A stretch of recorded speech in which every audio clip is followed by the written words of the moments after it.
इस दुनिया में जिस दिन आपने अपनी सोच बड़ी कर ली, उस दिन बड़े बड़े लोगों के दिमाग में आप आना शुरू हो जाएंगे। आप खुद एक बड़े इंसान बन जाएंगे।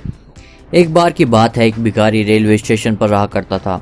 रोज का उसका काम था ट्रेन में बैठ करके एक स्टेशन से दूसरे स्टेशन जाना, कोच में इधर उधर लोगों से भीख मांगना। पैसे मिलते तो मिलते, नहीं मिलते तो नहीं मिलते, और अपनी जिंदगी गुजार रहा था।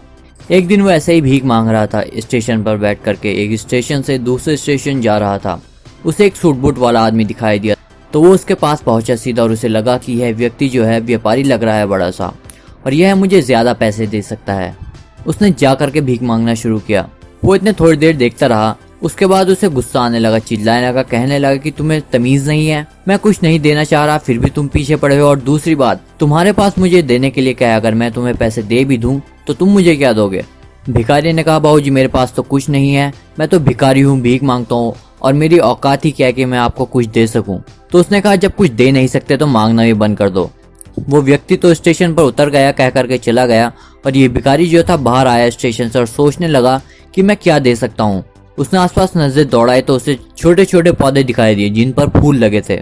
उसने सोचा कि फूल तोड़ते हैं और कुछ फूल देते हैं, अगर कोई मुझे भीख देता है तो अगले दिन उसने ये प्रोसेस शुरू किया। कोई उसे भीख देता तो उसे वो फूल देता।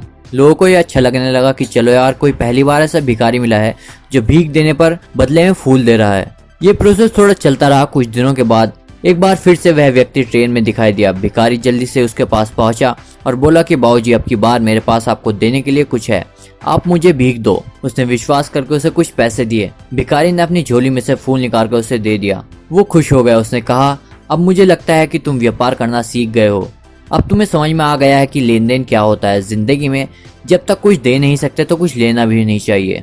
ये बोल करके तो वो व्यक्ति फिर से स्टेशन से उतर गया और चला गया, और वो भिखारी उसके दिमाग में ये बात बैठ गई।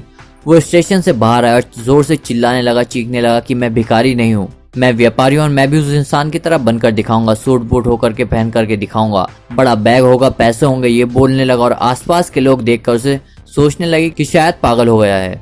6 महीने तक वो भिखारी वहां दिखाई नहीं दिया, और 6 महीने के बाद 2 सूट बूट वाले आदमी एक दूसरे से मिलते हैं, और ये वाला बंदा उस बंदे से कहता है कि नमस्कार, पहचाना, तीसरी बार मिल रहे हैं। तो उसने कहा कि नहीं, मुझे लगता है कि शायद पहली बार मिल रहे हैं। तो वो कहने लगा कि नहीं, 2 बार पहले मिल चुके हैं, आपको शायद याद नहीं है, मैं वो भिखारी हूँ जिसको आपने पहली बार में सिखाया था कि लेन देन कितनी बड़ी चीज होती है, और दूसरी बार में सिखाया था कि अगर मैं अपनी सोच बड़ी कर लूं तो मैं भी आपकी तरह बन सकता हूं, और आज देखिए मैं आपकी तरह बन गया हूं। मैंने पहले फूल तोड़कर देने शुरू किए, फिर मैंने फूल खरीदने शुरू किया, और आज मेरा फूलों का बहुत बड़ा बिजनेस है। ये छोटी सी कहानी हमें जिंदगी में बहुत बड़ी चीज सिखाती है। जब तक आप अपना एफर्ट नहीं लगाएंगे, जब तक आप अपनी तरफ से ऊर्जा नहीं देंगे, शक्ति नहीं देंगे अपनी जिंदगी में, तब तक आपको रिजल्ट नहीं मिलेगा। और दूसरी बात, हम लाइफ टाइम यही सोचते रहते हैं कि मेरी जिंदगी बस यहीं तक है। अपनी चादर को बड़ी कीजिए और उसके बाद आप आराम से अपने पैरों को पसार सकते हैं।